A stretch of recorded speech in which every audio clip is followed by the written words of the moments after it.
baako de omudoma coordinator call Winiba from my special hospital emu 18 aka ho omugusu admission emu 3 omo discharge omo na akwala 7-month old baby aka ho a ono so oprai na so ono so no stable condition everything aka say doctor ni chese anase administrator ni chese or your stable condition ono de ne ho ye enti so far so good oba be pie mu a ajapade ase na do so pa owura ba ko a ne de eye ya a wo ye odehie wo ha onyina wo ha na na kodwe se ni nua a ni won so timu ya e de ne nwanwa otini fie a minua o hwe ba bi ablase ne ekọ so a over 600 meters away a otini fie etini port mu na ablase ne course no ebori bitimi tu ya competitive through ni port no etini hwa no a amunu kwa otimi tu anananom e won se do akwa arehosem shops a ewo ho stores na ho ne de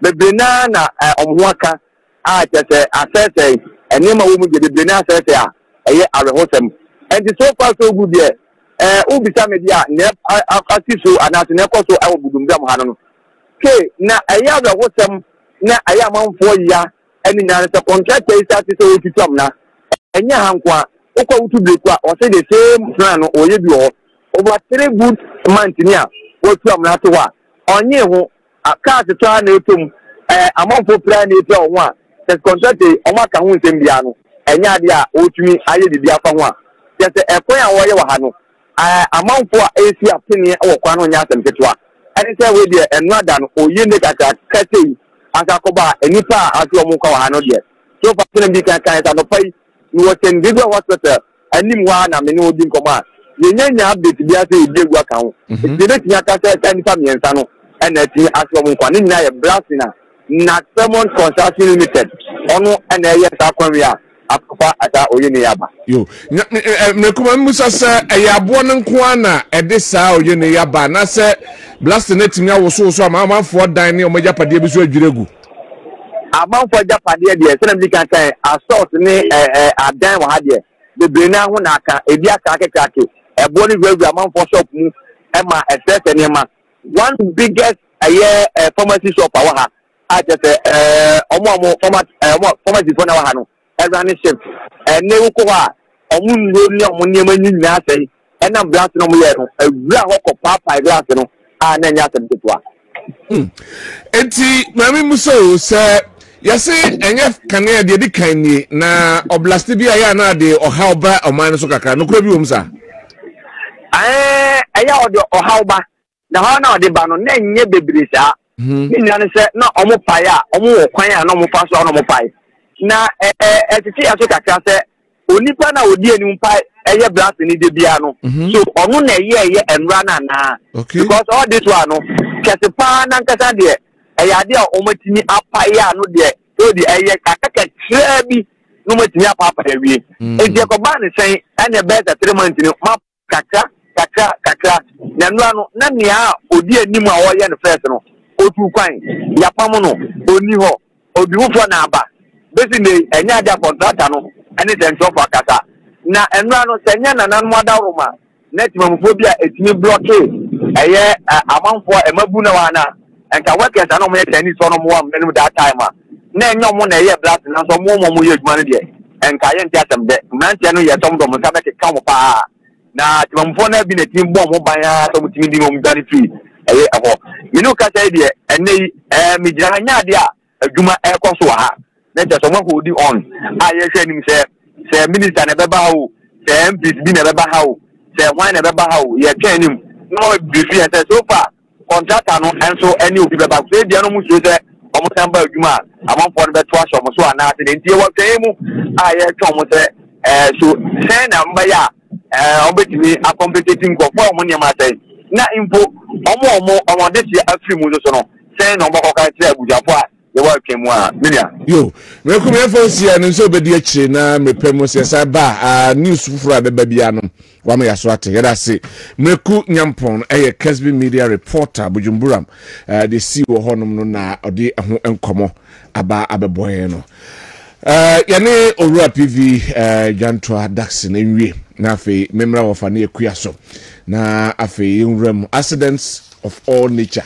ye behwe ho asem enne Enti ma yenko ne yenwura PV Dankwah Daxon, former presidential staffer in the era of the National Democratic Congress, and then or Kasama party. Papa, why you?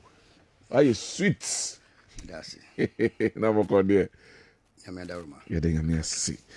Akabe in our twins, na yakotwaba. Say, would you also enter about my NDC? Na omra embedio mine so. Adintra. Running mate. Sitting running mate on number. I know. Very killed. Every killed be killed. So, what may be so? I don't be able to know you. No, it's my hour. Okay. Mamma, the party about no idea. I'm sure when we're here for one of my human. That's it. Yes, it is true. Say me castle into Abama NDC, any President John Dramani Mahama. And I'm say, would you mean what is uncle one baby? And baby, I'm Jana, one of my last year day.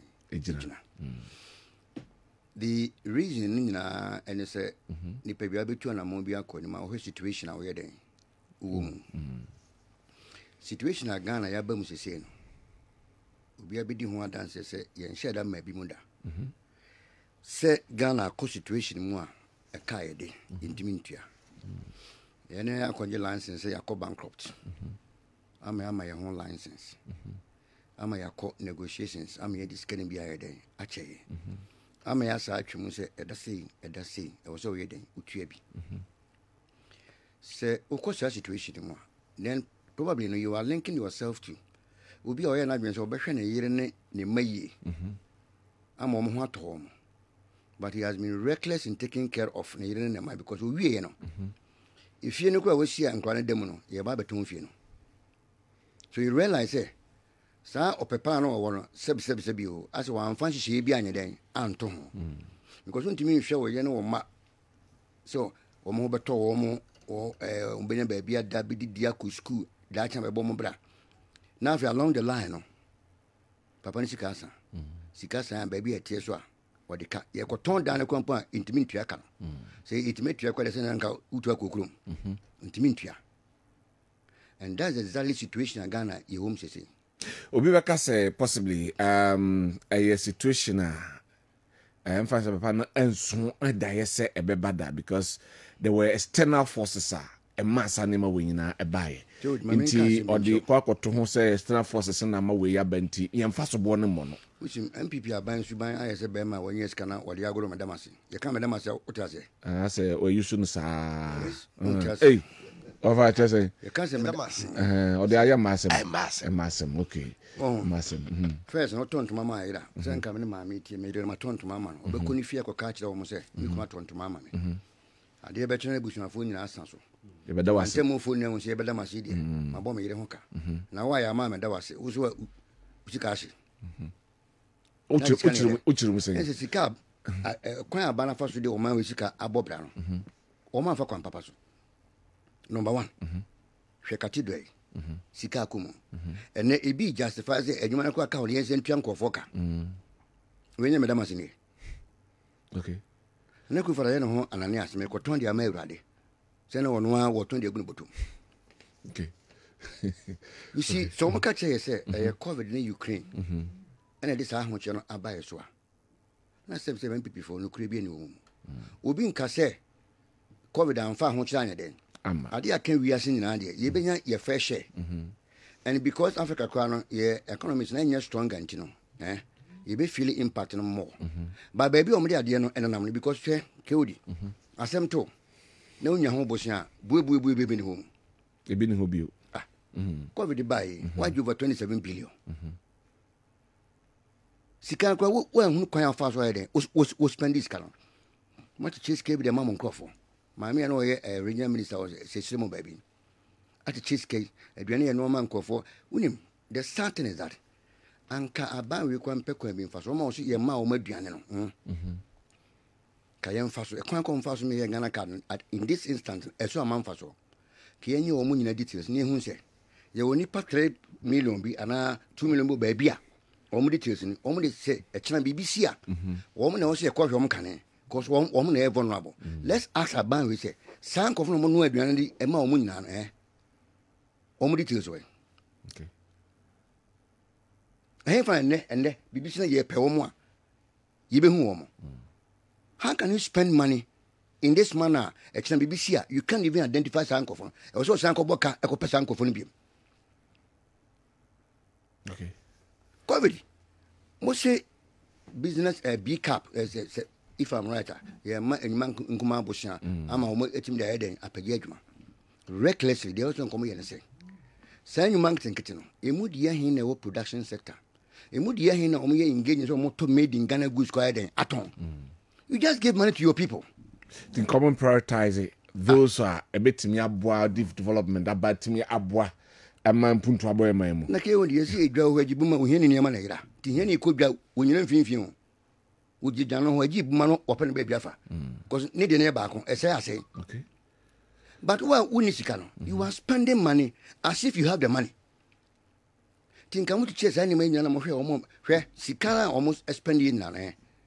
Sa business on this kind emu dia he na anka now after 3 years no I was saying business and activities na it me show this economy up. Okay. No way. Only chase can okay. Sales can recovery rate yes. I see. And the question about here from somebody IMF. IMF here coin. On my budget 8 tranches, on budget 3 tranches, which is $330 million. Almost ended in 1 year.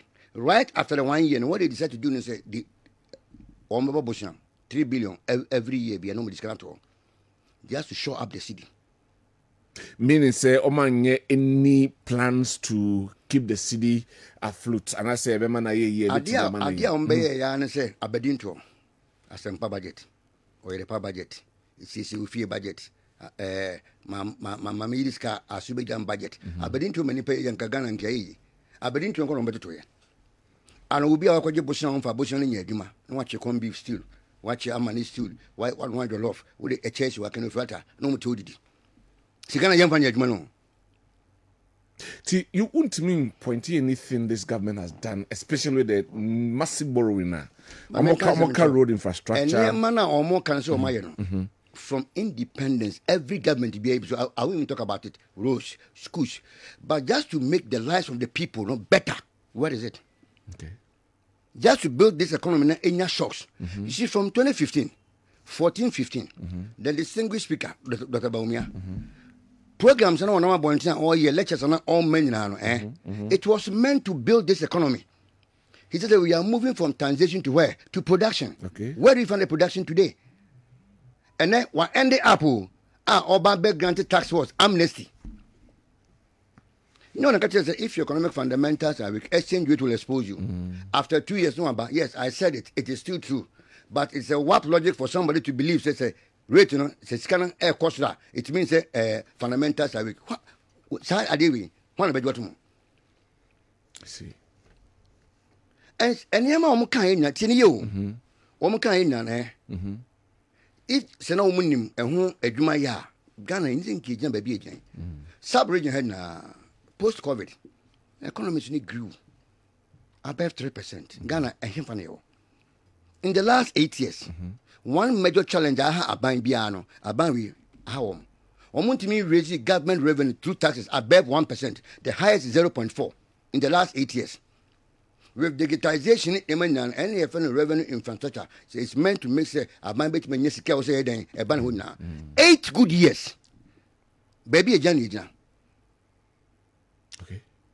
8 good years with vigorous implementation of what? Digitization. Baby a government revenue. IFS 4 year offense 20 budget review.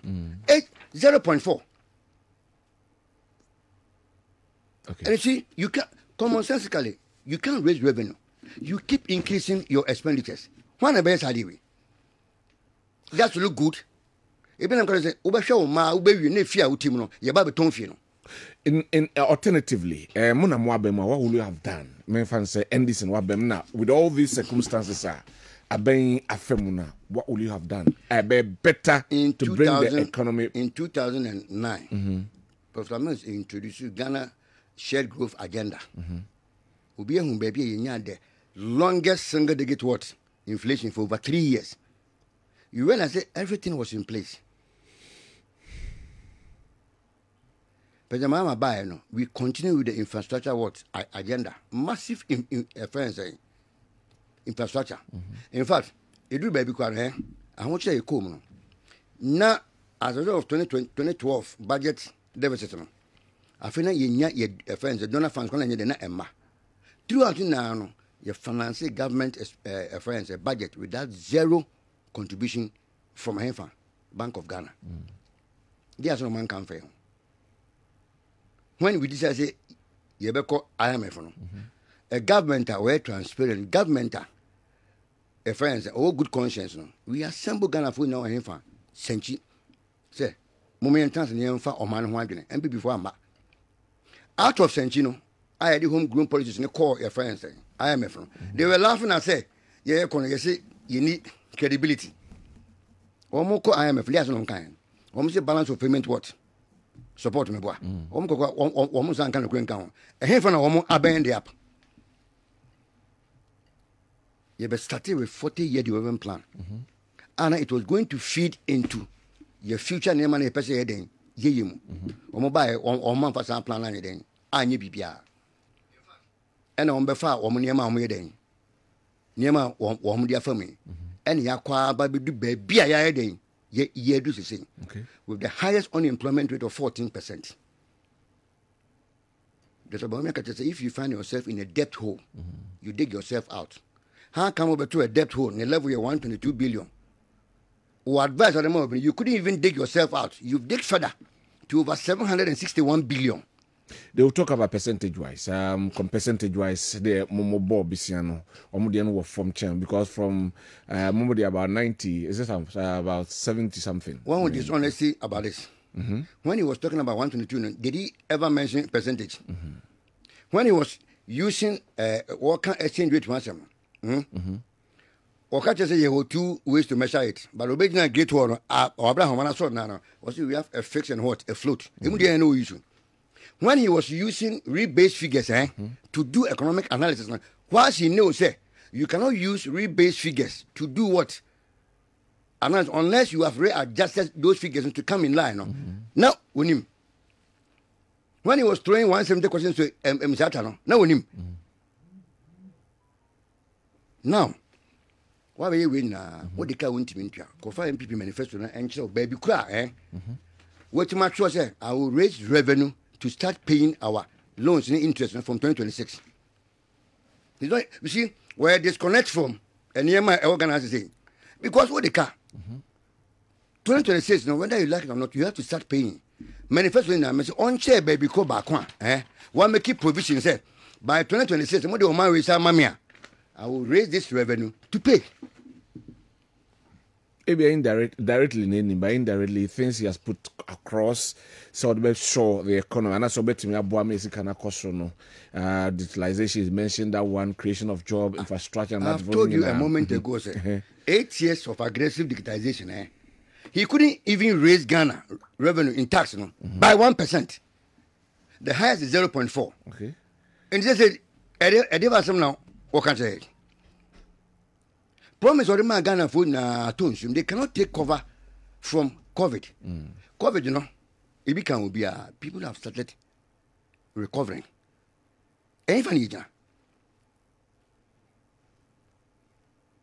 Let's come to the statement. Another Dankwah for the year. Say, if lives are lost, they can bring it back. But when the economy is battered, I'm not quoting exactly. They have the capability of bringing it back. Now, the finance minister Abba Bontiabeka said, from the outlook, Moody outlook, Abba said, Ghana, we are now coming back to Bebia, Gidi, Ebeba, Yensika Semu. What do you make of that?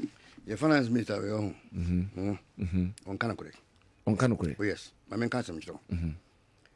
Or call sa negotiation meeting in Bayern. There's no Bekate. We have been able to negotiate a good deal for who? Ghana. We have saved what? 8 billion. What is the meaning of savings? Savings must be tangible. You must be able to touch it. And savings in economics, we define savings as what? To abstain from consumption. A car would not want to mean ya tibia chon. So bet me drink a tibia.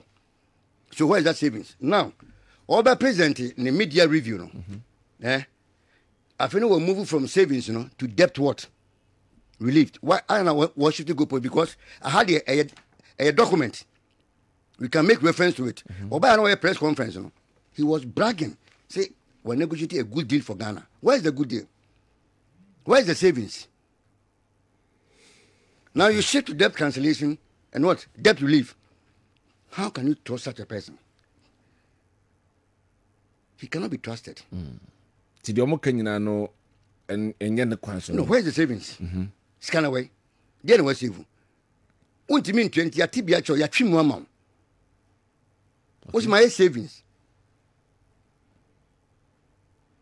Okay. Those of us, economics, you can't convince us with this.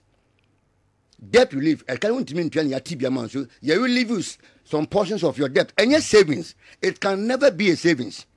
Because the money is not there. Doesn't boil down to semantics, a play of words. Now, because I was commenting that same situation, position. When I call Parliament or House of Records, he resolved to stop the propaganda and start using the terms debt relief and debt cancellation. Why? Okay. And between there, they are not changing. Why are we planning for food and jobs? 8 years. Where do we stand? And I buy in kind of create timber catch there, say, na palugu dam, no. At that drawing board swatch. It's about me at ecosystem and sempa. Intina ye buy ye palugu dam. Where is the dam? You pay $12 million. You won't be because Kanafa. That intimate were discredited from Ghana. Idea any Hokwana. Until 2019, 2020 wasn't the highest investment up north. He keeps saying this. What about the anything? But how can you trust such a person? A flip flopper. Can you trust him? And then you meet a chairman. But an intellectual, if you can't own up for your actions and inactions, nobody can trust you. But Mama, in 2020, was I'm coming back with my NDC to come and right the wrongs. Obi Nyesin said he cannot make such a statement. Yes, but it also begin to say, mandate na yede mama no. I made some mistakes. I've sat back. I've learned. If you give me the opportunity, I'm coming back with my party to right that wrongs. Can't we say same about the MPP? So say also they acknowledge that Nema and Dankwah. So give them another chance. Where is that acknowledgement? The man is running away. I was just a mate. One guy said, "Yama mate that statement." Yes, also he was just a mate. Tell you for say and chung free home. Where's the baby? Because I kind of correct, which is true. Okay. When you own up for your actions and inactions, and he's learned something. No, I feel to be where vice, no, what's your only power? What's your 30 policies are there we implement? Now only power, we implement the policies. As he was given the chance to. Chance to do what? Say onye. Yeah, this share and say onye. And why? That's what he says. And Timon can say we meet it into car reverse. Oh, it didn't be no benefit home. Own up near who's ampa. Ebi akwala nke edi nimu anka mfa mfa ko bia beti na se me from this angle na yenhwe now one thing omo eka me come I'm talking about the MPP because I'm no power. So upon all this hardship, salaries have not been delayed, all that they need to petrol short to that, gas and short to that. Yeah, won't you give them credit for these things? You see, you give credit to somebody on some of these things, when you can balance your books. Okay. And your books cannot be balanced. It is will be a name or number 4. No, the deca. It's a chin corner with 1,000. About baby, not be a 3,000. It's a chin corner with 4,000, baby, not 7,000. Ubaqua na heading. A sea. If you be in 10 years, can inform a heading. It may be Sabreno. Nobody will even think that San Hochel. Situation in your home, she said, no. Okay. Situation in your home, she said, no. Once I buy outstanding issues, outstanding statutory obligations, a whole lot. is going on. Okay. And yes, something you should be credited with. Robbing Peter to pay Paul. Very go round. Of our hand or the way. Exactly. You shouldn't be credited for that. No. Right. Back to President Mahama. Now, per your own statements, when wrongs, he comes to right them back. Rewriting and right. How do we trust say Obama? Obama in the right? How do we? In the first place, so be to me genuine phone so tomorrow. Nipa it is telling you say was baby. Katam Zambwa. Okay. Ubi to me Jim I did remind you. Never say any parent. What died in BB home. So based on that, because what my Giatumuno, you can give him the second chance. Katam Zambwa. Without anything tangible to hold on to say, then what you tomorrow, right? But then, what do we hold on to say, by way of it? Then you can proceed to ask him, saying, okay, baby. Now, and this manifesto where Yatron is a one of its kinds.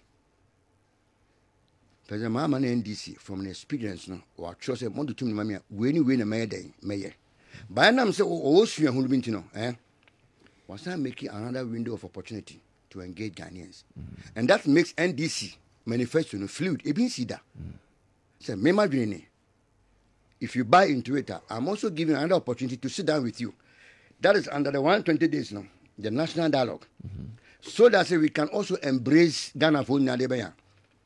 Agony. Okay. This time, ye day, because maybe on no case, ye be say, who take Ghana for having organized labor, how many no more tenacia. Then what it means is that we are now going to have a commonly owned what policies are. Everybody will have a role to play. Also, no pa. Say Ghana near Myanmar at the patch on. Oh, I said this also. You said Ghana bit my fun into my pie day. Efra. Good. And not alone should tell you something. Based on Ghana politics, especially me who are coming the Fourth Republic. Manifesto most and time fine Juma. And then I didn't know where the GD woman. GD woman say, this time I say, I'm going to sit down with you. A national dialogue. Because baby or mana con you and Kubida. Yanzani Baku for him. Yes, I have the opportunity to meet my trip be a bachelor. But I say, when I'm the bachelor, Ujitumwa, there's another opportunity for you and me to sit and revise the whole thing and plan for this country. The Anonkwa alone, for the first time, no, there's a manifesto that can easily be turned into what? A national plan. I see. Based on seeing in a year translated afagin. Okay. To be a baby, all the groups identify. Mr. Ben said the year constitution. Sector by sector. Sector within a PCA. Sector within a PCA. Sector within a PCA. Now, everybody, political parties in we will make sure. And the good thing is that Omamba organizers are dialogue will not be NDC for. So that there will be a flexibility, will be a bit my parties in a bit my barber transit. And your house and a point your fingers and people and say, we naive, don't know. And so problem baby. Okay. And that President Mahama experience, it doesn't make if you go. The only thing you can do is a Kwabena and Namswa. Next one, and in future, a binya day, if you will be more. And it takes Ubia all the requisite experience and exposure, like President Mahama. So he's the right candidate. Yes, because when the president depends. We're trying to change 8 years. You've learned so many things. Say, Befa will be a free. This time, the appointment, it will surprise a lot of people. We are going to work with Ghanaians. It doesn't matter where you are. Baby, you're free. Yeah, Mama, I say, now, we, Nanaku for the next ha, or yeah, you money, yeah, ba, Cincinnati Trancofi. No, you're first answer my people. No. Now, for independent, no matter transit, after man, now wait your bit my man, won't coffee. Now, 4 years, na baby, I away. And if a panel President Mahama saw we near Bana, obetimidia just 4 years. Looking at our situation, why you say a dead situation in Ghana won't say one. Your perennial economic challenges will be resolved. Your major economic perennial challenge is that your economy we are done import driven. Any shocks. Now, in our attempt to reverse the trend, that is why we've introduced the 24-hour economic program. And we have to say, other than we have In time past, the companies need to be here 24 hours. But now we want to make it a national program. On sustainable basis in a bit my day, abwa on my way. Yedeka. We need more revenue. Tini pepi nye adwuma. Because you think about bosia. Te also nye ni pepi nye adwuma ye. Na what ma tax wo mo. Na li be twa ka we den. Wo de what san di bi so ye den abo o man ho bra. But pepi man so say meaning say modi 24-hour economy ban definitely what na say my analysis mahu bebia because in Juma Biana bit 24 hours. Percentage wise, how many will you accrue for Ghana? Percentage wise, then a bit me abuama debt nasi for no tax nasi winina. Minisama transfer yes anima winina. You see, what we've done now is that the program concept has been developed. Okay. Now, unlike planting for food jobs, and that airlines and for the catch the Ghana for say you be increasing maize by 20%. You be increasing sorghum by 30%, without even knowing the number of people who are going into maize cultivation, rice cultivation, sorghum cultivation, without even knowing the arable land. No, we will not do that. Okay. But we have various programs under 24-hour economy now. Hopefully by a year now, you start getting it running now. You can now do near to accurate projections. Okay. One. Local industries, produce import substitutes, a coin be also buying fast bois, a more money pager, be also a fast. Number one, a coin be a fast Ghana for a bit me a toss products, a use. Ama si can my day, Atana Ghana. Ama near important so I day, a coffin. Cottage in industries, the cottage in industry, industries are machines in the north. Nipan se pieden, a womb. We will encourage establishment of cottage in industries no more. So any penny farm benya adwuma den. Skill and skill na benya adwuma den. Aye, aban bit my den tax wo. We will also introduce buying friends and incentives. So made in Ghana goods. France bia akoto pen we made in Ghana. Woto now the G VAT invoices na. Boso me so a utim de code GRA office bia. You will rebate ye be ma in the form of a coupon. Ubetima Sandy Akoto made in Ghana de Baya. Good. Yes, I were encouraging a new machine, Sikase Emra. Nafi, a buy to toss what the general with my day, friends, with Madaji. There's another one we are going to work with the importers. How many Queska, how many all connections? Your friend local production strategy, local start. In a seamless manner, we want a man person or so much. More money or more coffee, more yen, more abuchino, or more baha. Ever set up factories no ha. You have local material where you bit my convert, you bit my day a issue over a period of time. In the next 4 years, what we will see at the end of the second term of President friends, you import, we can tell you you reduce rice by this, you reduce wheat by this, you reduce by this, because we are going to work with Ghana for no more canyon. Omuni wishka, push kakrebia. You are there. Okay. And to that, you will sustain this economy because I feel we reduce importer. We can bet me dinafako. We reduce importer, you will create more jobs. We increase importer, you are ensuring a greater shared prosperity for all. Okay. This will be what before. I don't inside then a year. The next one is that we are going to protect private capital. We are going to demystify fear. Say, we could be a man who be a bomb colonist can wire then. Will be a musica, Kokota, in Finch and Cancer. We will make sure that Nippon more private people of Muscaron are member protection. So far, will be idea. We are going to set up a specific quarter that will deal with you.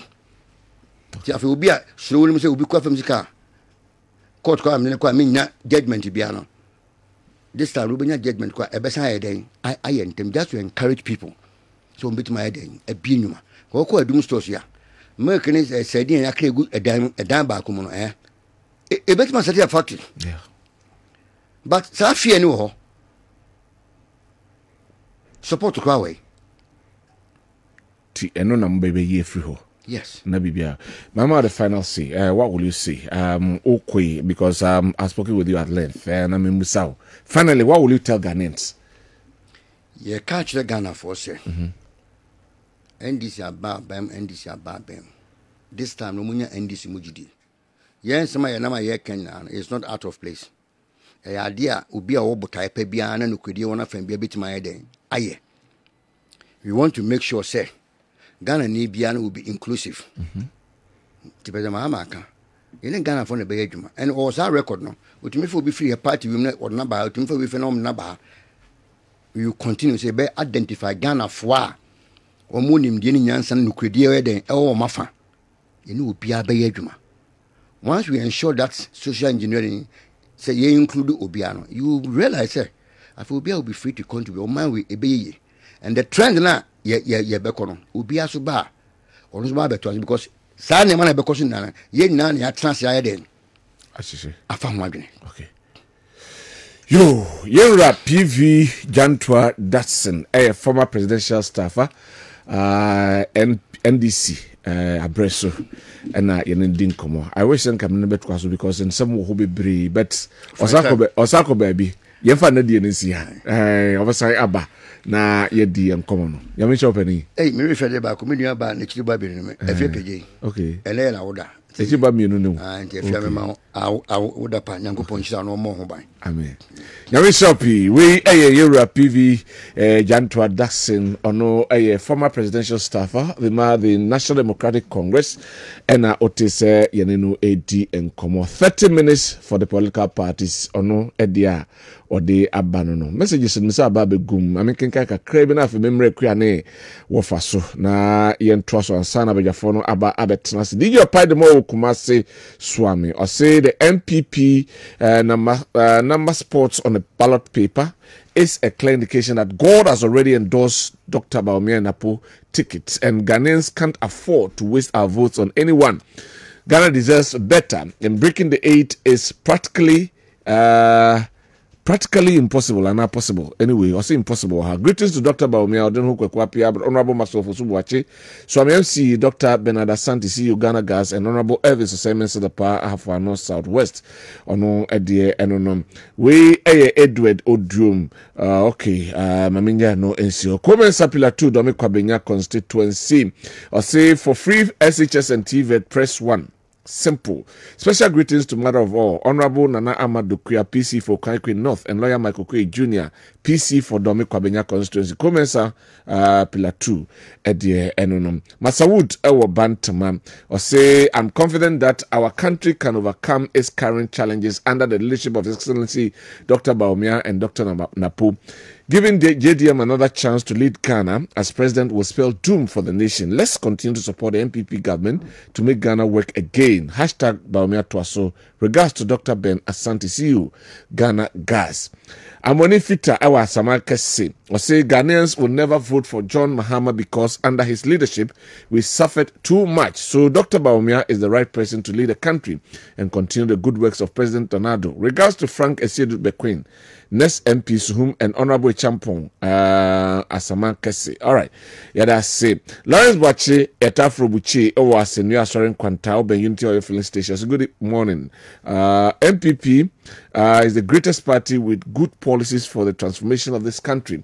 Therefore, I plead with all Ghanaians to vote for Dr. Mahmoud Bawumia and all MPP parliamentary candidates across the country. Greetings to all members of the Assuring Quanta NPP Youth Wing, especially to Chairman Benjamin Nana Kwache. All right. Chef Manatonso say it is undoubtedly it's an undoubtedly fact that this government is so committed to making Ghana work again. So we should all be supportive in the Galamsey fight. Retaining the MPP in power will put the economy on the right path to secure our forest and water bodies. Breaking the 8 is possible with the Dr. Bawumia and Napo ticket. Regards to Mr. Ahmed Kwating of the Quat Ventures. All right, my member wafani ekuya ho na yenhwe. Ekuya, me sha se free ho. Na yenhwe. A name road accidents. Take over. Say ya Galamsey benina mua see the road accident there ba. Ben nanseni anase na watwi die. Yate ka kwenhia bi watwede ankran kwan so ebi esi legon yate bi. Okay, mamenya an accident in general. Bujumbura and den so ye accident. Yeah, akofa you ne dia ba. And then Sansenra yate bi oboase ekwan so. Getting to election year and then Christmas period, any these accidents. I'm for the blame no mad the law enforcement agencies no say one more and I enforce road regulations no and I'm asking him but I'm too comment about this. Yes. Okay, thank you. Anopay memini kanfa so for usibempa bano die no. Cause obi akotre wo baby say or see they will blame it on the devil. Okay. Reverend Usubempa. Akosra salifu amako ne ba no. Good. Ena obi de sa caption no e bae. Na no kwasema e wo ho ne say ampa osaifo no wo ho. Oye adwuma all right. Because ye Bible a ye gidie no kra ka kire ye say obi forma this obewia no wakum no asay. Ena say osaifo no nso na gise wahwe obi ase ansa. To we no san ka kire ye say enti munue na wiase sudifo no eba. Nti it means say owo ho sa part no ewo ho. Nanso oya honhom na ye nipa ye wo body die. Sa wo ma wo ho kwan a. Ena ogbo awura wo mu abese wade. Yeah. Enra wo hwa ade a akola ye ya. Chese entiase nimo. Se onam krom pa na wo ye dru intersection so. Why na this type of speed no? A bit trim sir. Na ene na senka nye kampo. Ena na esi nanim no de kwopem ya nka na intersection obetwam e de akowura obi fie. Enti ene na wei no ye mfa nhye bronsam. Na momedu time bia ye yan yesuban. Okay. Se wotimi soka mu se old drive dia. Na wasa wo hwehunu say you are of age. Mfie na ye de amasa wudru wa wutimi kaka no. Wadru ho. Because enra investigations say akola na di mfie dunsia. When it we alleged yen shared then yen kuta na website. Nti yen ntimi nkyeresa ampa wadi 16 years. But sana investigations no do na eka. Ti sa akola ro.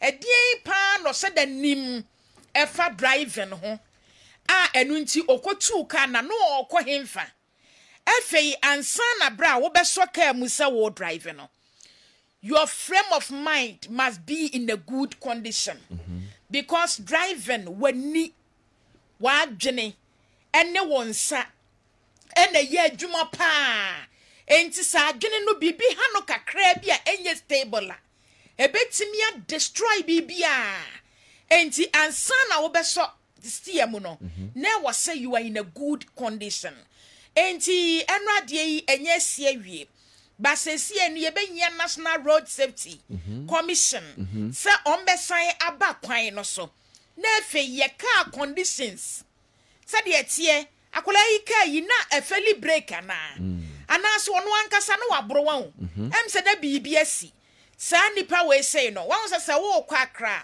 ubeti medru baabi na omo check speed limit enti se wo drive bro so kakra bia wo be start no from somewhere no omo spot wo enti se wo speed limit no e bro so a udru won be mo apake they will caution you even on a highway e kra no was speed limit let alone krom finfini say enti National Road Safety omo wadwumaye afei de to so bia mu say e free afe no free September October, November, December. The last quarter no. Eya na yensem pa. Enti sensie no honhom na honam fam no. Ya be stress obi abema nani ada ho.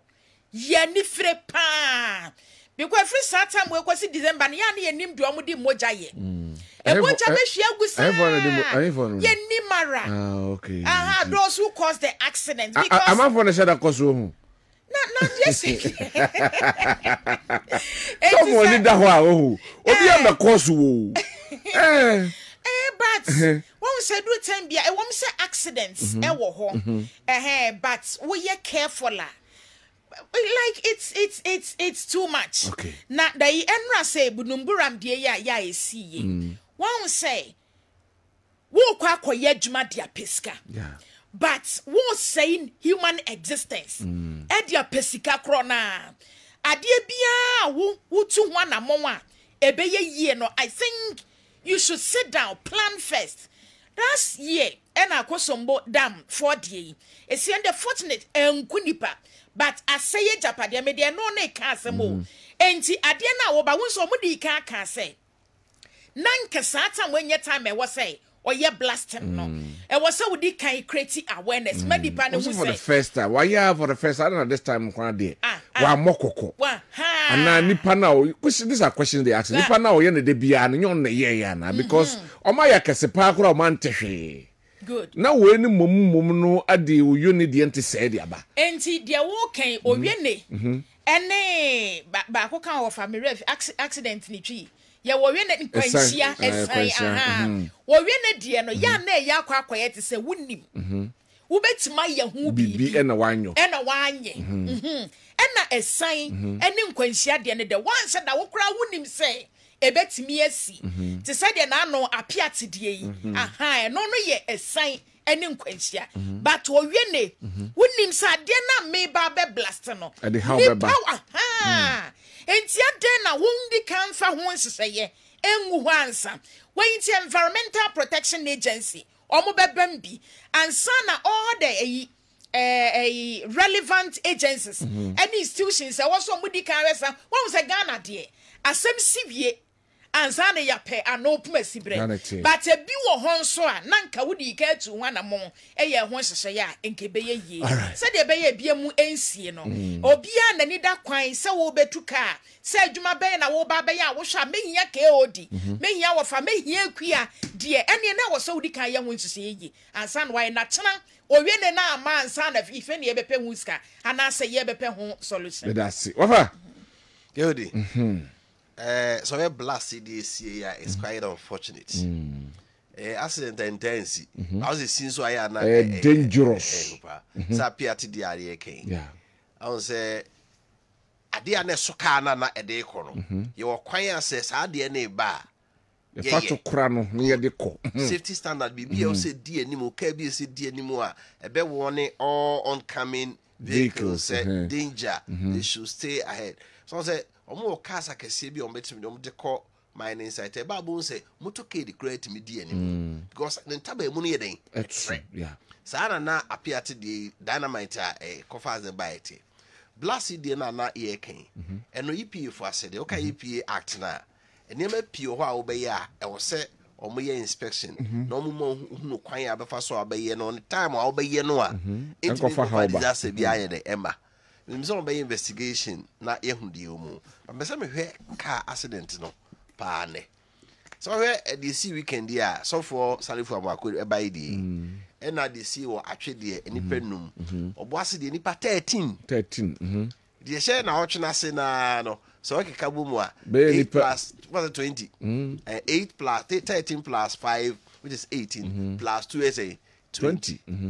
Na wotwe ha ya nkoko obi yare a ebedi break kakra o ye hwe no a ba accident de enya ba say pine at once na so hwe national road safety for statistics yetimi manage first 3 quarters no bon say na ya contain accident but last quarter no eno na asasi nti yatena se de bi esi yenhu kwan ye be fa so betimi esia no eya na ye de so bo no bo eye omo hwe ye kwantempon ho emra ne omo hwe se bedi so no ye mfa hye omo on se kanene ye adwen ye se ye ka kwan nye nti bia na obi botu akobu but ye rose no man ye no afei na accident and the impact is very very very disastrous.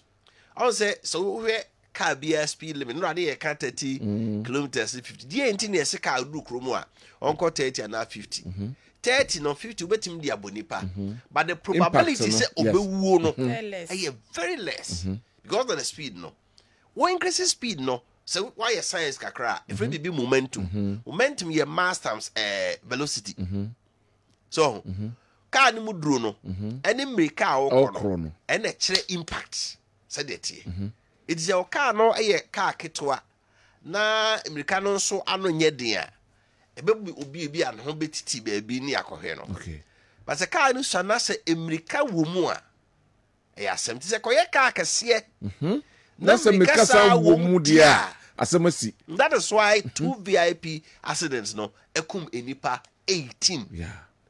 So already see what actually no the sprinter near it was mangled. Let me tell a brand no ma so just say omuko ba e kra che no mu say obi phone em say na ebele e no mu ti am kwa say ba ko on de o chemu kra aka na sit na aye no say yi kra e no ade anche aye say obuasro no so another 30 and also sa VIP bus. Look at VIP bus. No sa fa nipa and the mass saying this all travel by 80 90 kilometers per hour. Kodi ade bi enkwa wo mu bi e be pim bia enyankwa. Should we construct good roads or we should leave the roads in that? For the construction of good roads also but I'll say mrana sir e bo ho bra no e na o say man ye adwuma yi sir.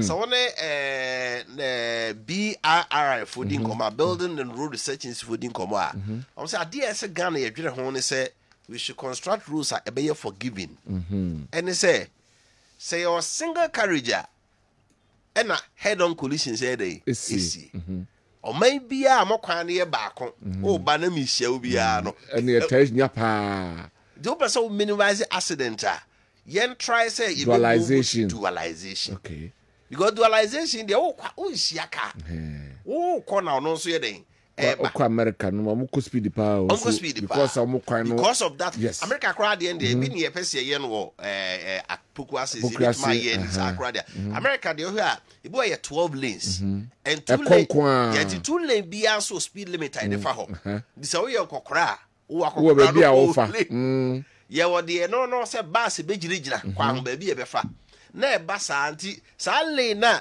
eno de fast lane no Kodi sa no maba cross crowd asamasi yeah but because of that dualization into no minimizing yema so to me just say from now to the end of the year what say road sector education just say the mad rubber for no yirumu yi so obeka ka pa na obekwa aba na problem nsia o driver e wo sa wo ka nipa no a odi wanim ene odi wachi ne car kan wo de ho de oba so kra kan de ka ho ena me ka no de ono wo wanim no wo ka ne car kan wo de ho no aka de odi wachi so de aka wo de ho ma me sa sem firi wachi how do you drive obi o wachi ne car kan wo de ho so wo drive na won tell you so mirror no na wo bet tie brake inside mirror no wo bet tie brake am obi de abort esa ora ta wo wachi hu se obi enu emme oto bia me ko benku me ko nifa na obi be machi a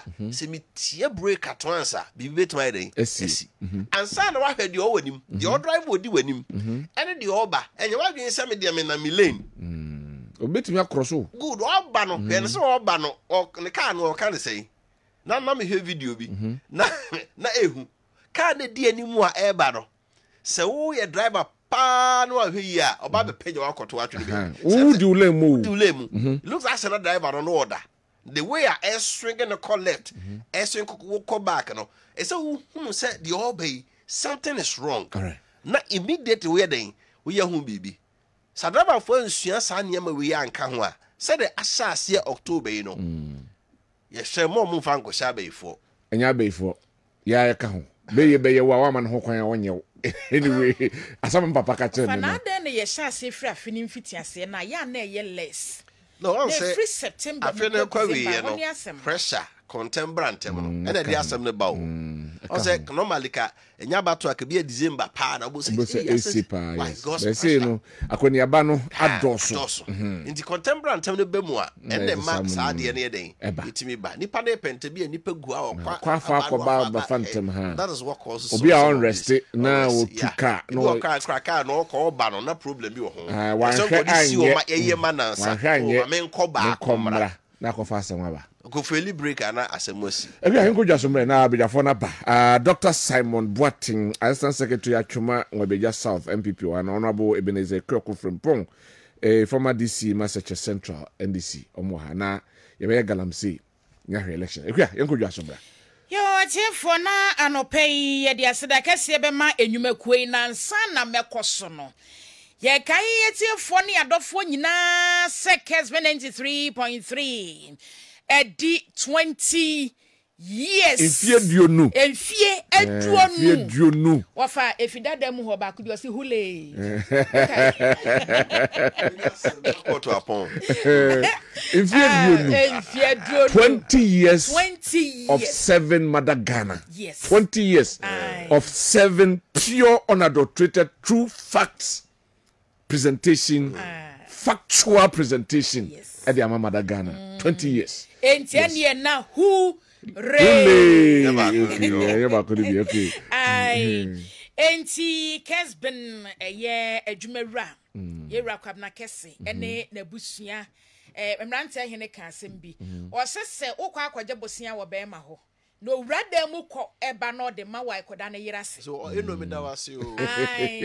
Enti papa yi betima ye de wo ye nyina apagya Kessben asi ho amaye no ya benya biaye na bosome obema ye nsa akoya no oba bia ya wogina na chi wanti ase amana o so anopa no se Kessben mesi matum memu ato adwuma no ma eja beto fie enti ye da papa na se ane ye da na yire oba pa ye afosua ene ne ma ene abusua ni nyina ye do mu nyina ase fe Kessben management enso so se wo mu da ye listeners ase ene obi a wagina na chi na kwasem ene se ebi do Kessben na se won se ndra make se Michelle obi opampa so se oso ane maton wo bo so na opa no wantie de ye kan ye ya onso ane ne ma no mfa makrom ya wasafo no wo obi afidie da Kessben 24/7 24/7 na natetere mu hene na na kwasi kon eka ho bi enti so obi bebo wa wo TV so obi bebo no radio so wote wa no afrekua na ye den na we yese obi ya me papa bia se unse tell machine call off na echi unnim na do nsakoka akwa osema na ho ya Kessben friend Me koko no chi mi wura mu na na me hia uma bi ono drive no ne car ti na so ye ma ojina wakakra de hu ya so ayi phone na wafre o si papa na ye tie no no na say Kessben ha no fidie da and was able to recognize me immediately who ye na ndi omo dot station no womo nka ho a o se chi no unnim na do sakoka ye Kessben chi kra no enti management say etefo ye mfa mfa fidie so na ye namase semo agina ye chi enfie pore aduonu nie bebre akoso ye dum nkane na enema bi koso na anya wo de betiwa sa na no no obi afre wo bo wachi sa nam si ja no nyo no wo producer ye producer be ka so onye no ada ni ye do Kessben na bu ne nam se de se wo wadwenkyere obi so wo no so da dwenkyere aha ntini nyina ye da mu nyina se enti mpanimfo se ye mo mama ne se ye nka ne se ya wonsese ahodro bebre ya ye di gu kwan at appropriate time over tini nyina pia bontin 20 years there enye kwai kuma yes yeah enti me komani mo no doctor ni mo ni one scientific hospital won so ye bedo ase na doctor se wo yare ne sede etie bia ya fabra na kaye na so ye e wo kuma se atonso agogomo na akọ junction den cran so sa wo hobi enti me sro be frɛ no 0244 087687 da bia oye adwuma Ghana Career and Migration Fair 16th and 17th ba so e wo Golden Bean kuma se na efe wadwuma ya wakosua no eni school ya wo kɔ ne be hia mpanimfo a wo mo so prospect na ya pa adwumayefo ne omo aye adwuma mesro kai anopa no nkron na adwumadie no e hyase MTN for se pese so wasene ebo ama adwuma na afi na afifiri se de anyini na ye kese age nyini mpo ni nyina ye support mo ntu be send nso no afre number no abisam e 0244 308111 0244 308111 and so for 100 omo beje so wenti ye junior science and math quiz no nti yambre bia ma kwada no wontra Kessben television ho questions aya ye bisa ne subject awodo no no sunsun bi ochena ebetimi aduru no so na kwada na so animonyam Sketch World Media Institute wa mo kire radio ni TV so adwuma eye media adwuma ho nhyehyɛ ye nkwa na edi gu fam ɛwɔ hɔ wenti won so ba frɛ no wabisam asɛm no abeto forms ni bi eye 0249 414039 na Sketch World amwaya professional na MTN say yensan kai wo biam sɛ mobile phone papa bɛn na wo pa use wo wusika ni so enti wontimi nkɔtɔ de ye nie wɔn bɛma mobile phone bo so mi nsia na de atuatua wo mpɛ we na apɛdeɛn enti wo mo shop bia ya abowura hɔ na midimafo nso nie wasonde o de bre ene to yare no so no watimi atu ase na o de bre adi wasam ama wo kama Kumasi atwuma agogo wait Dr. Dujanfi was a friend 0244 774282 Mr. Deto soap na batime mo mabi empefie enkwada no ankasa kra apomoden ani fie ho form asetenanti na muntimi entwemo ho enfree gems ho Deto soap ebe boa wo pa Dwabere Bank wa mo so edi 40 years 40 years na so mo ba ya chapa na wenti o mo de hia wodro bebre agu fam e di amount ya no wa hye ne nso na sa enkra bate wakọ no akobisa so pese obi account na what is 40 years ne se no o mo hwo na wonso atimi abawura mo adwe so bonwre aboaso Pankro no onye Roman Hill Magazine New Road Sepeti mpomu fumeso adeseman ena headquarters enso wasanti Dwaben enti ya fre number 0271 409340 0271409340 edemu nkonya na mesesa no tom na nsongro nso asemuma he manfo betenemu no omukọ mudu atem ka no omonka ma wonteye enti ube peletes from omonkonya no a ye V and L shaped no mesraw anything Wam showroom bi akwa ya ubenya bi multi credit ka se bebie account yi ubebie yanka bronya yi adwendwiri ni nyina afuru so dia wode kwache wase dia woto amankwada dia wode koma ma menka abowura ma no watimi abenya bi na so kra nkachi efri sabre ya kwasi December so be ye bibia betimi aye efe ye how purchase purchase no ne se wo pe bi ato na usika enso no multi credit ebeto ama na efe watimi atuatua multi credit bi ye be wo no bowura ho a ubisam a chire machro ananso be fresh 0244 17690 na aha ena medemu esia Maakye odi atwaso right yeah that's it ekuya no afi ya for senafi yedi enkomo no enne ye hwe Galamsey the fight against Galamsey yanko mampeni the operation hot at the aba. Is it Butupurusu? Is it going to work? Has it started working? Will it continue to work? Will it yield the needed results? Both political parties are satisfied with the approach of mampeni the manana. Area na Yahweh election 2024. 6 weeks to go. Nenka messages the akanona fe memra na yenwie ewa ha. Musa Batwa wo Kumasi Asomasi or fellow Ghanaians. It's more important than ever for us to stand up for our rights and ensure that every voice is heard. We urge you to visit your polling stations in large numbers to check your names on the voter register. Alternatively, you can check by using polling station hash 711 hash friends star 711 star 51 hash. No, I check it. I'm saying online. Menko polling station home. There are reports of attempts by unscrupulous individuals within the EC to disenfranchise citizens for parochial interests. Let's change to reset Ghana for the betterment of Ghanaians. We Musa Abatwa, Edia Ode Abreng and I don't know. Julius Agoha and Tahiru Ewaswaziki, the next NDC government will establish the Ghana Medical Center Trust, Maakye, to support the cost of health care for persons with chronic diseases such as kidney failure, dialysis, cancer, sickle cell diseases, diabetes, hypertension, and other heart diseases. The next NDC government will rationalize fees and charges at our ports to reduce the burden of importers and Ghanaians. So, Ghanaians, let's change the bad change. Let's change the bad change to reset. Oh, sir. The Ghana we all want. Regards to my boss, Honorable Julius Debra and Gabriel Aga. All right. Could you please tell Ghanaians not to vote for NDC if they come, free SHS will be cancelled and all drip machines will be sold to Galamseyers from Prince.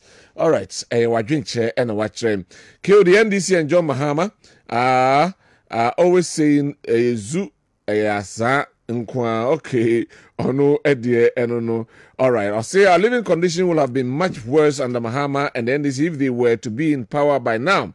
Everything will have been sold thrice the price as of today and 30 cedis to the dollar. Nana Bawumia and the MPP have done very well for maintaining the free SHS kudos that during Amsterdam. Eddie and Kyodi say NDC and John Mahama cannot use Ghanaians for experiment. John Mahama was a minister.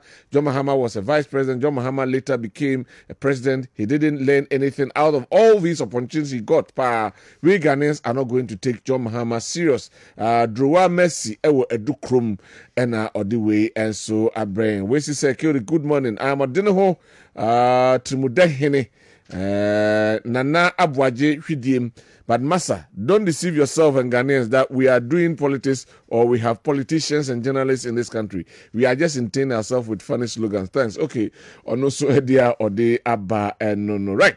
Timami economy mabeja for Kwabena fe yenhye nkomo na say. Dr. Simon Boateng. Good morning. Good morning. Oho ye. Nyankopon do. Yede nyame ase.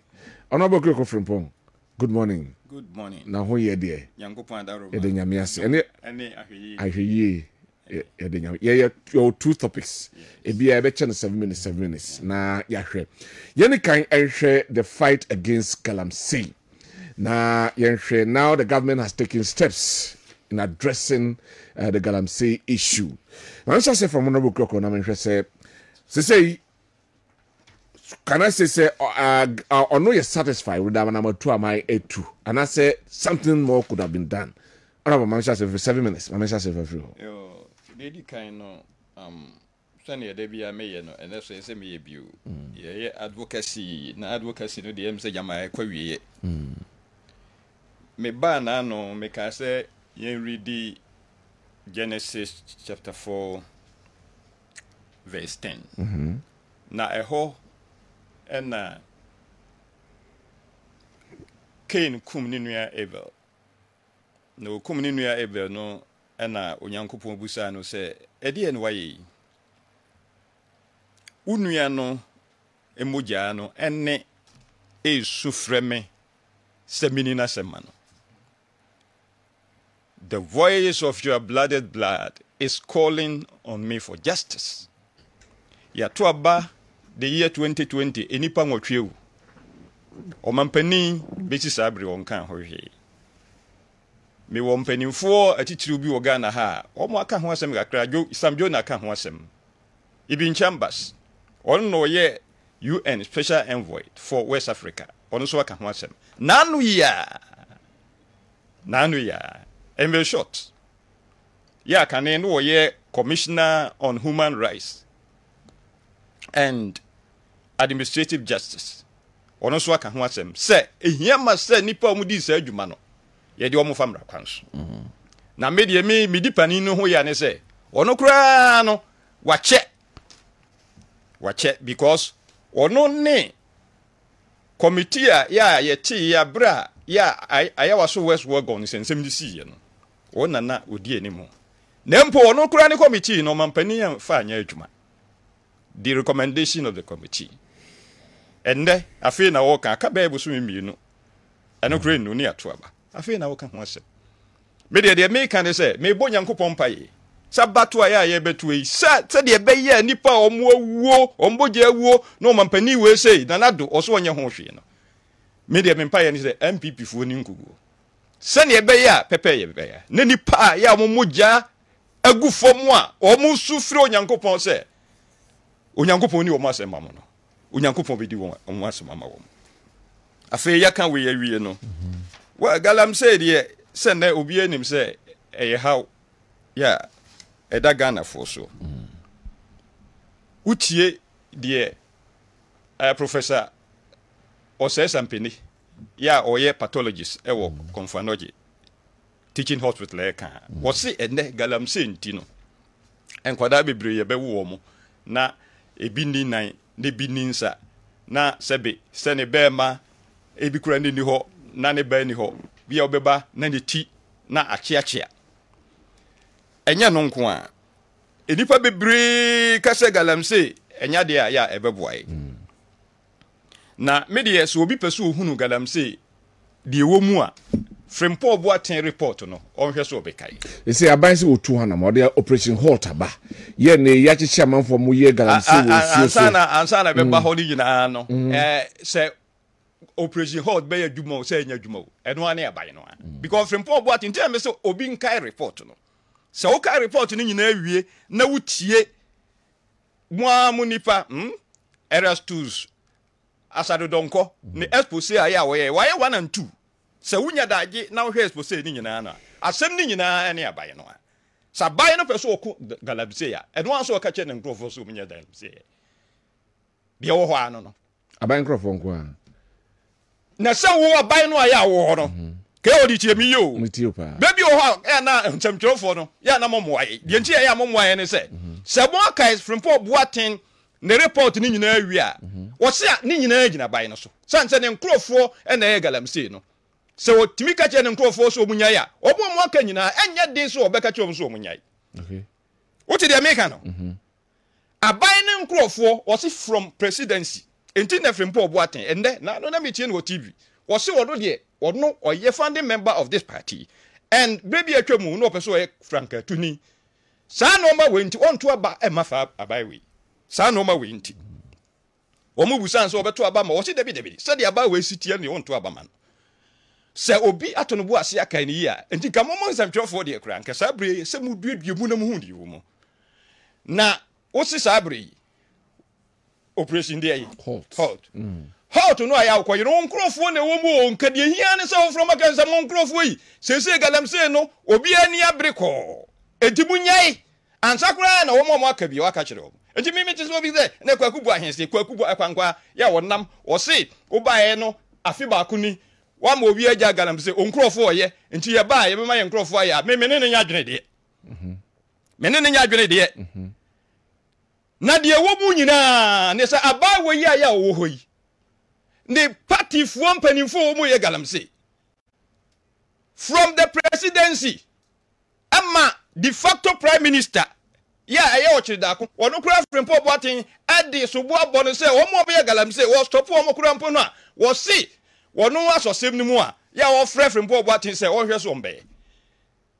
what you say enti asɛm no no a hwɛ sojafo mo ko ni nyina no saban no se sɛ wo mu ntimi nya dwuma ayi wono a because ne nkrofo na ɛyɛ opekura a wo mba sojafo nkɔ wo ka jom so ya chichi chichi bia aban say whatever it is ye dem ko giramra ni say wo ye hwan so ye hwan we are going to find those who are behind it enti se no problem na ya mpa forest bu enipa ya chichi wo mu a na ye say o mu free president officer ya o mu eye national security for bibusa asakusise bibusa asakusise we so say nkosi hwe ana make at one one nkrofo pe kuna won kan chom so ochi wo bo ka chom so munya o mbejai okay cheo sa operation halt ya o muso o moye de ntia ye mu bi free say agro no wodi ani say na no metie ye say 100 no ko nu battalion 100 nsuo say e na wo Ghana ha ya ye say no nsuo say na wo Ghana ha ya galamse no e say no e mo 100 kura nti soja ni ba ku bia no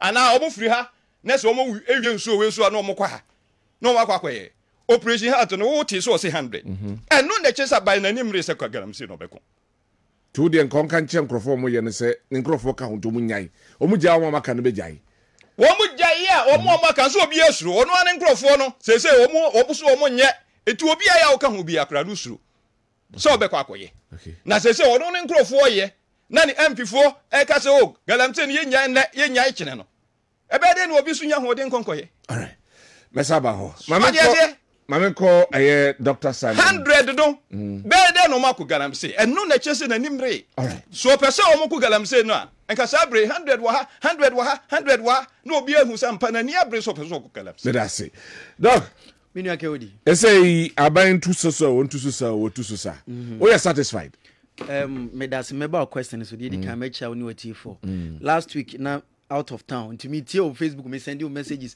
one kind media send you a private message one kind to be a demonstration asaba we dey we am here because Baby I said opa sa ko hwese sa ye adwuma. Aha, opa business ya. Oh, okay. I see. Aha, nti technology na di hwamo. Mati. Ene me dia chew.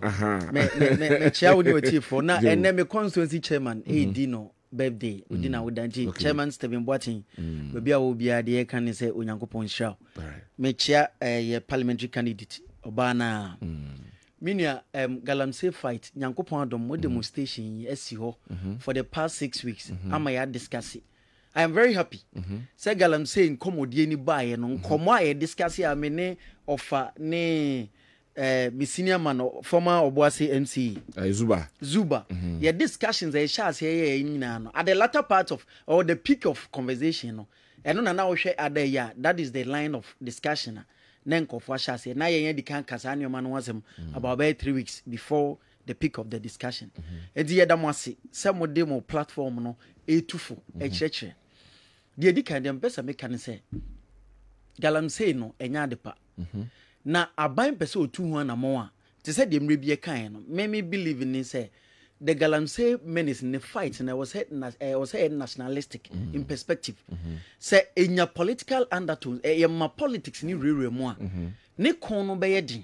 Me stance no. Okay. Na me wo gidie wo sa de ni mo. Hwe president etu anamon. Sa anamon na ye di soldier for oye no me mfo aso. Eye huja. Nti kade na nkomo ye. Good. That is the best question now.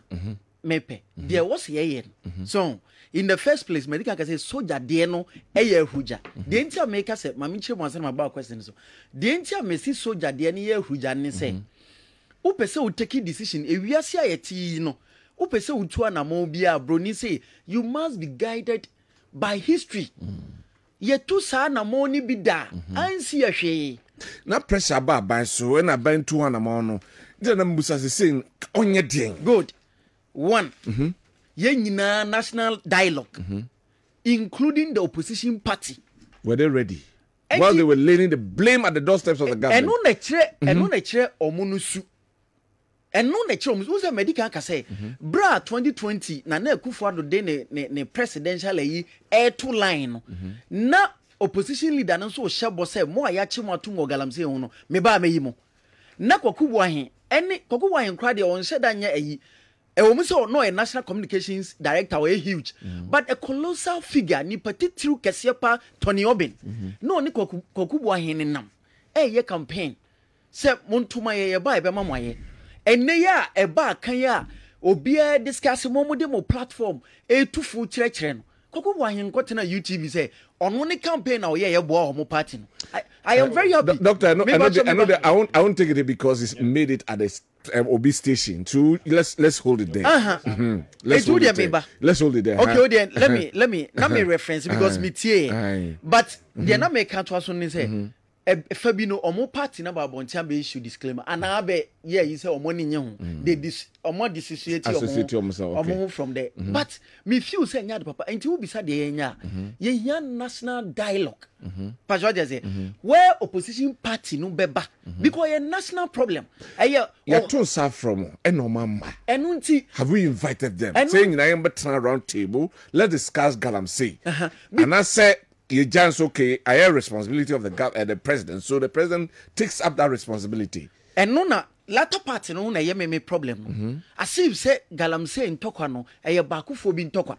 But me ka say uko Dankwah uko amanse eye MPP ni NDC for na ho Galamsey susu anso no enya Bakufo de pa George say but NDC for post na mana say e aban Tokwa so and no na ma me you tag strike here omo ayi ubamu a omoye because ubamu a onu nka ho sa do person majority hwe u say me say last week na ni ye mu bi ni eni omo tu ayi ni ye ho say nipa 26 out of over 400 26 na say ombeko 26 in the quarter aba no and na still ombeko na say I mean, that was the very strategic way. Obviously, elimination by rough tactics. Okay. Now we share other platforms so for this satisfaction or more express here. What you say UPSC? professors ni bia sorry say so mo ye raw for mo beti different UTAG now say UTAG ni a model association em pese be ye to say the pre-tertiary na ye won na grad nat ne concern ni ade no so they say I say aye political interest because UTAG on and only your friend say academia body all a professional body bia medical body a bar Ghana bar or lawyers or journalist or be accountant or be wo mu ho enti se galamsey fighter ba e dey na o say ye e was say contribute na ye dey white people na ye dey your suggestions ba say ABCD aban e kwan e fa so ni o fa so e bebo ni na aban entu sa de no ho na mo ya ka say 121 na monti ye te unso tesikoko ya masa o wo hwe nkofo bi o mudidi UTAG na ni mu ni o mo political post bi so me president professor the Olegoni Jampo. Professor Jampo see he's the conscience of the society to the extent that Ghana Medical Association ne enkofunu nyina hu said there be strike ne mo ano ono no catch ro mu say o ma ebi o makogya dem die bi for Christ's sake enti sa wo ka no obi ka bia kire say nipa no do akogya dem die na wa wo ka bi no die na wo wage and now no can say he's the conscience and nanka Ghana any conscience. Professor Jampo penny history ni nyoma ya tete o Ghana cannot be conscience for Ghanaian society because Ghana a din yesi sabi dimpa ho hia. Alright. O just say senya Professor Jampo University of Ghana politics and a favor na and a me Kogusimo na makoy de waye no ye chi me wa Amsterdam me nke yimedi but University of Ghana politics and we mu nyina sorry cassette kwan bi eni kwan so mo cassette etimi me feel say sa galamsey ntokwa no the way ayesi kuno any the way ayesi aforso aban ma na ekono no mako because he sa aban kura beto aso di soldiers na kwa me suggestion me de ma me amaban ni say ene what the soldier ni ba akokọ aha mo mfa ni nsi obi I am telling you compromised me upa you are call like I have done some works on galamsey me environmentalist me works ni bi on galamsey my galamsey okoho second third timer and to kwane mako all right first galamsey for no entry no soja kro na soja penina odano no enwu so ofriafria na enhwe say ekena osuma soja ni na obetima kwa all right etimi me feel say say the soja for no be ko chinchina okoho wanza fa no kosola thank you very much. Election 2024 6 weeks to the elections and dada and Upper West region na odin some dia tuga say 11-6 na hono omukutamo 7 na 4 na kan woji edi asoso asa aka che Ghana for say mo MPP for masaya ban no masaya o man no enti yenso ntiamo for mine and 6 weeks to election. Doc, I'm just saying free ho the next 6-7 minutes now for you on that score. Miniake with the Misada Wasibio. 6 weeks to the election. 7 penny agrone form. The obia can be an won't she say anyone among 2 or 2 any from where about where I beton. The major opposition party or mono opposition or moon so moon a year alternative government. I hear so the major policy be at least a catch policy be ebe posi or more as an alternative be seen in be or the 24-hour economy and a buy where and pay me by me take more meba na me tell we intervene or a with of a Dankwah. Questions I will be saying fantastic and in fact he did well. Ono so ma fantastic answers. A drew galamsey a drew 24-hour economy no. Wanka who? Who? San Hajune. Me see wanka who. Say me rubrics. Me see questions I will be saying on the economy near the me bana meeting me say yes. Now he was spot on all the answers. Answers now the money questions I will be say na ni nchechire mu toaso. Yes, I won chechire mu aye superior. E wosoro se na ono ne de no. Okay. But ni de ne toaso mu. But 24-hour economy na omo no pushi no. Me see wanka who. Na it cut across omo elite ni nyina including offer. Sabi omo akrache fo na ewo mu ni nyina no. Eni omo best communicators ni nyina no. Ba kumpu sei ntimi nchechire ade no. Wow, anyone na de bia yetiwa yetie yehwe wa wo call viral. Ayi jata yen ene nkokọ yen nyina ba. Just by the way. No, that is just by the way. That's what. I say ayi Pollard Mochri dey national every two ene crop ebo. Mba jo tia se. E cover besi ne nipa ba ko percent mi nkyerɛkyerɛ because enye feasible policy. Na ye papa Joma ma se obewini a se bi mpanifo se wabomu na kyerɛ wado. Ebinom so se wado na kyerɛ wabomu. Yes, ma sell mine. Inti yentu ntiamo. Ato force and eka wo mankasim. Odu ani chem Joma Hama eka. Na no puku ajima eka. Almost all the NDC, including all the opposition party, i.e. a friend saying Alan Chamatin eka, say Marcel mine, you are just more desperate for power. Na Baumianso kana. Or some opposition party. Good. Into one beka. Because the Osuan wasan, Sabi Ochiano penifone kai. Pacho say, onu tumi no yade ma na wontimi ni no. O prabeje. Enti o me boni nsema na yenhwe ne oma me no. Ghana for no a yete o man no. Da bia me ka me ba ha me si MPP ye gitum say yenwie ni nyina o. Me de imani for a friend say manifesto assessment omo ye in 2016 and da bia me de benchmark. Omo ye manifesto assessment 2016 about NDC's manifesto. O Imani's website 2012 manifesto. Omo wie no omo si NDC for timi achieve mo only 52%. Okay. Yen MPP. Yenye ni nyina. But the same manifesto assessment, you know, yetima yemu 83%. Still assessed by Imani for none assessing. We are another body. Okay. 80. The meme can say yes. Uber university assessment, you know, 80 to 100. So, and to be better when 80, no, nya but no, nya 100. Okay. It's the MPP, ya boy, ya homoding. But yenka say nya 100%. Na sa 100% na yenya yen. So, I even say 17 and 20% need each and no near which rank a crank ball mine. Na ye jitum say yenye nina. But empenforce fatu unti na de duani ni round. So pesa u your mind papa na pesa o hwe nipa mienu a omoko prabana. Wo hwe wasetene mu a na de atoto ho. Wo wankasa hwe wasetene mu na fatoto hwe. Me si teacher ni. Ma kira from primary and I'm there do university. All levels, baby, I'm in charge of nurses training college, any technical university. And the teacher did the minimum. First, no start here Juma, na 1,002. And ne, who start here Juma, a sing. Who started with 2,800. Okay. But Daddy, who start here Juma? Assistant director. Base pay. Base pay. Okay. Assistant director 1 and our principal superintendent. JDM penso no na o jesen ba jo dey say enei o jesen sa analysis na wo so wo o professional allowance obi penso no JDM penso no na oni bi ene obi abema o professional allowance every year bia wo de ma this year wa double no abeka ho entin san bi so we are ban dwuma ye ni bia da bia asem we da bia me repeat me see this year afiwe nkwa from last year be see afiwe no aban dwuma ye ni bia no incrementally or cumulatively ya to aban dwuma ye ni bia ketuam 53%. So na ye nuanom NDC for no ye analysis a broni si omofa the linear tangential way no omofa the cost side.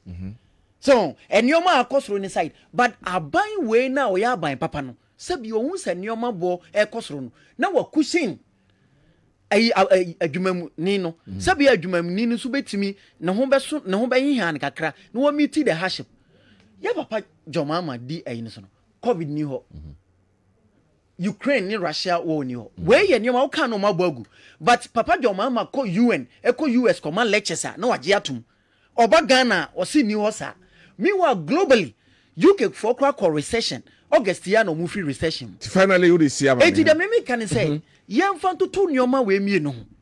Yemfa MPP and to NDC ho. Yes.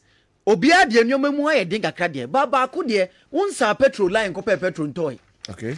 But what say? Ba ko unsa petrol line en ko petrol ntoy.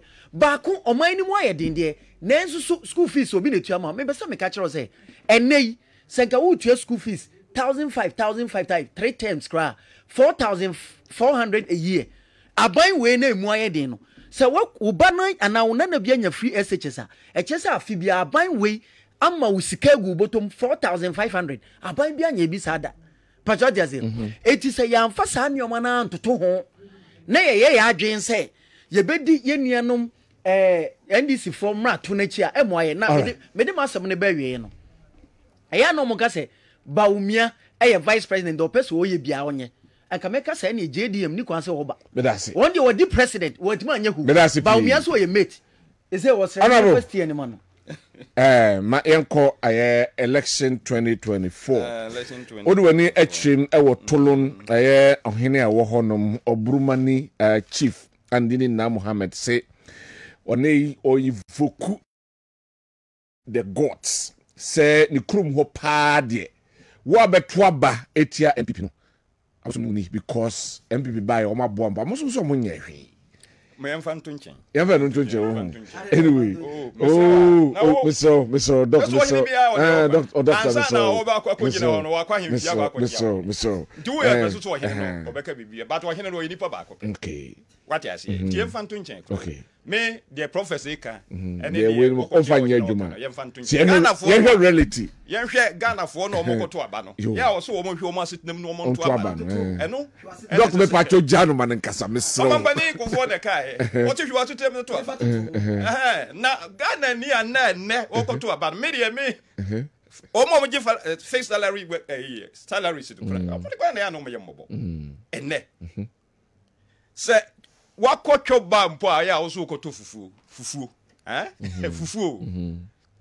se wunkura be se fite Ghana sidisa wuntimi nto fufuo ene nam mienu I'm telling you enime me na me catch the tell me boa wo de ekọ me mpese me body wan hwe o meka se me o mo dia ne body but woni beru sa ya you know ya ti fie fufuo ha me body ko ne kokko so de me hwe na wo teacher ni a ya wo ji akatu ya 2008 na ya wo kan fufuo no betimi edi say in ede fufuo no betimi edi say in ede ana wo bia pan ntoma wo hunu na senem wo je ase abai we die ntia ya okọ opposition die no ma bebre me ka de di kai ne say omodi hwemo the only country in Africa ya moaje te mamufuo sika na mo si muntimi ntua domestic debt restructuring me bo akasa me bo de ne ba sa ebi si Ghana ha krada well me de minim de ebi si Ghana ha da waje ti mamufuo sika ordinary people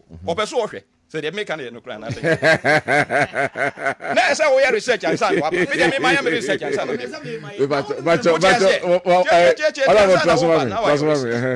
na wo aba we yentu abama aba boni we wo ko kasa bonfo a omampani abedi eche baumi ase o say foolish in je say phone nje say foolish o I was any fiance banza ade aye banza no yensa mfa mafie bio na wo no wo ba betna konwa so na ho mampani mo ampi before de kura no se mo atna ho mo mampani ne di na busuafo atwa ho ahia ene mo ayi wo masin chen o mo nkasa bio strategy because o bo hu se Ghana o mo ye Ghana fo ahi kan overiata mo MPs kokochi ai se mo mpedi bio because wa bon wa magana ya ye o man sansani o man sansani yantu abamamo ene mu de say gidi abam ene mu de say gidi abam de be na abam mu de say gidi abam o man sansani ye de mammo na se mo magana ye o man sansani ni yantu abamamo a gisa kwada o de na siri ni sabrochi a ka Ghana emfa say ye bankrupt no ye si company we ye bankrupt a just say wuntimi hwe o si kasem ye enti wo company ni atum gisa mfie du ansa ne ma kwan say sa ebe adwuma bio o ma we yemfa nto abamam ena me ba na wo ka kire ubusa menua PV adwantoa no look ohirinto wo se Ghana fo to aba ma sa aba we ya mu MPP fo kwa mbaka se Ghana fo sebi mpreduasa mu mfa ye enye hwe mu beka se yadwini stra because mu amunim awudi amwadi oman mu amunim hwamodi amwadi oman mu amunim enti jesa mo srese na freeze ne school ye ne ye ba be ye ye enne se de ye kwa enne anopai amitie se enne kwada o mo call school just 2 weeks ago mo say mo promote on from form 1 to form 2 2 weeks ago e bia wantie anopai TV3 matie TV3 2 weeks ago na kwada call school na mo fi se Ghana ya mo dia MPP for Ghana ya mo dia ne entan na mo say ye nkwada adesua ene womomodi mo namo ana no man ko yesi eba be area mo se eba ne aba betwem samotna ho mo mpani di na busuafo twa ehu yi ya de Ghana ko ditch de adure no mo esese mo ko position no mo ko so nyansa na se mo ba mo nya sa biu de to so biu hwe na anu ya research ya aba ne se Ghana wo cost of living na abibre ba ye da so insia oman no ye maako aduonum num ye ka se cost of living ya de ye se ahokyere ya wo oman mu ye to so insia KOD em se what se sa na tie aha be se what se cost of living na over the kawasem oh that be we hear sa dia ya na kawasem so kan obi ahu se de me kan ye no kure yes o tie me de me kan ye no kure na se wo si covid ni Russia Ukraine war de na ba sa anti kuro no aya kan aduonum ana sa aduanan enwotwe nkro no ya aka no Russia Ukraine war ni covid yana festival me wafa na me bre na so so ahu na de nti ase to abati o mne se ade no mo aye kura na anye yi a monka so e bi anye yi ye pacho ye bele Ghana for covid ya Ukraine wo kura ye ko ntoko no nanu ya nya mompani anko se omomo ay grains ye ma ya bro money ade so te wo ko ba bia ya wo se wo ntoko si ho na ya nu nti no ye ohun ye to so bio waba 125 ministers wo appoint wo mo German ambassador ya wo ha o ka kira wo se wo government no esododo wo se ye mfa wo se anchewa wo se ya wa boy ye mfa anchewa esododo te so wo ka kira ye se NDC for how ya eja wo man mu no esododo nti hia ministers no dodu bebre wo ko high plane one day eye 18,000 pounds wo di ko ye sika mu a ende sika mu a more than 2 billion more than 2 billion wala manim mo mrante kwa de mo na ya na mo yembobo ya de ka ye huru pra ko ni adu kwa mesima me na ebe na so he na wo no wo ye wa nyina awie over 2 billion 1 abia na 2 billion ko 2 billion times what 24 eye say almost 48 billion o mampani unwini nipa ho na wa nyina no Ghana for awire mfi na yanto abama na won ko opposition na nkosu nyansa na sa mo ba onye sa na o man bibio. Thank you very much. We ahuje wa nyina achi pese fie na idoso honorable fie na idoso Ghana for muntie mont na ho e ma Ghana for bibi for na adai. But I say thank you very much Ebrena so mama wish happy birthday Stronko enko emma aye mami efia dufie entry or a Benston school system. On your birthday, may your day be filled with blessings, love, and hope for a prosperous year ahead from your parents, Mr. Kofi Entry, our passport office, and Cynthia Adoma Mensa, or Bantama NHIS. Happy birthday, Nkoma. Happy birthday, Nkoma. Honorable Stephen Boati, MPP Constituency Chairman, at Chumangwa just South. So may your birthday wishes come through. And also at the end happy birthday, Nkoma Melissa. Nkeya Ananketia, well, Nkeya Nawa. You are 18 years today. Wishing you all the great things in life. From your mom, Janet Ohinewa Buache, and Uncle John Dazi, and also, I don't know. Yeah, but also, yes, sorry, I'm a set Julaka, any upon ba over. Yako. Hiti up sana, not to say. I be beho. Into Yako, right. Ochana. That's how you remember. I 8 p.m. 8 p.m. Yes. Kessben television. Yes. Into you, Malaysia. No fighting.